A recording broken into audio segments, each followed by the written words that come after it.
Darshan and ಗ್ಯಾಂಗ್ನಿಂದ Renukaswamy ಕೊಲೆ case Pradosh ಮಾಫಿ ಸಾಕ್ಷಿ ಅರ್ಜಿ ಬಗ್ಗೆ ಇಂದು ಆದೇಶ ಸಾಧ್ಯತೆ. ಈಗಾಗಲೇ ಅರ್ಜಿ ಬಗ್ಗೆ ಪ್ರದೋಷ್ ವಿಚಾರಣೆ ನಡೆಸಿರುವಂತಹ ಕೋರ್ಟ್ ದರ್ಶನ್ ಅಂಡ್ ಗ್ಯಾಂಗ್ನಿಂದ ರೇಣುಕಸ್ವಾಮಿ ಕೊಲೆ ಕೇಸ್ ಈ ವಿಚಾರವಾಗಿ ಪ್ರದೋಷ್ ಮಾಫಿ ಸಾಕ್ಷಿ ಅರ್ಜಿ ಬಗ್ಗೆ ಇಂದು ಆದೇಶ ಸಾಧ್ಯತೆ.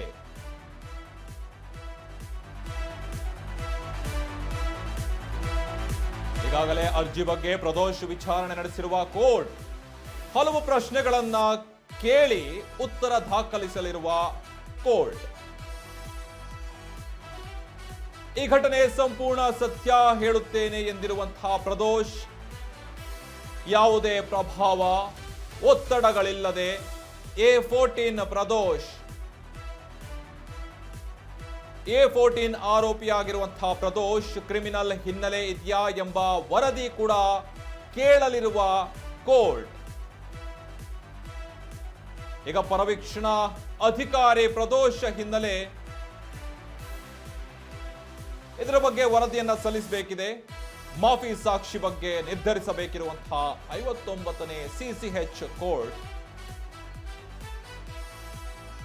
ಇನ್ನೇನು ದರ್ಶನ್ ಅಂಡ್ ಗ್ಯಾಂಗ್ನಿಂದ ರೇಣುಕಸ್ವಾಮಿ ಕೊಲೆ ಪ್ರಕರಣದಲ್ಲಿ ಪ್ರದೋಷ್ ಮಾಫಿ ಸಾಕ್ಷಿಯ ಅರ್ಜಿ ಬಗ್ಗೆ ಇಂದು ಆದೇಶವಂತ ನೀಡುವಂತಹ ಸಾಧ್ಯತೆ ಇದೆ. ಏನಾದರೂ ಪ್ರದೋಷ್ ಮಾಫಿ ಸಾಕ್ಷಿಯಾಗಿ ಪೂರ್ಣ ವಿವರಗಳನ್ನ ನೀಡಿ ಕೋರ್ಟ್ನಲ್ಲಿ ತೀರ್ಮಾನವಾದರೆ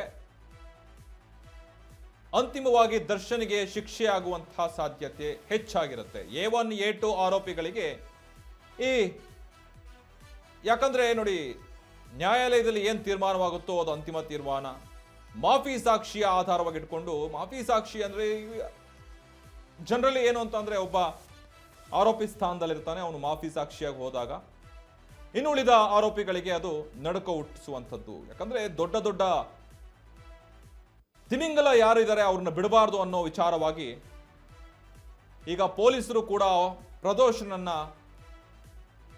ಪ್ರದೋಷಿಗೆ ಹೇಳಿರ್ತಾರೆ. ಯಾಕಂದ್ರೆ ನೋಡಿ, ನೀನು ತಪ್ಪು ಏನು ಅಂತ ಒಪ್ಕೊಂಡ್ರೆ ನಿನಗೆ ಶಿಕ್ಷೆ ಸ್ವಲ್ಪ ಮಟ್ಟಿಗೆ ಕಡಿಮೆ ಆಗ್ಬೋದು ಅನ್ನೋದು ಪೊಲೀಸರ ವಿಚಾರಣೆ ಇರುವಂಥದ್ದು. ಹಾಗಾಗಿ ಆ ವಿಚಾರಣೆ ಮೇಲೆ ಪ್ರದೋಷ್ ಕೂಡ ಯೋಚನೆ ಮಾಡ್ತಾನೆ, ನೋಡಪ್ಪ ಎಷ್ಟು ದಿನವಾದ್ರೂ ಇದೇ ರೀತಿ ನಾನು ಜೈಲು ವಾಸದಲ್ಲಿ ಇರಬೇಕು ತನಿಖೆ ಆಗೋ ತನಕ ಅಂತ ಹೇಳಿ ಅವನಿಗೂ ಮನವರಿಕೆ ಆಗಿರುತ್ತೆ.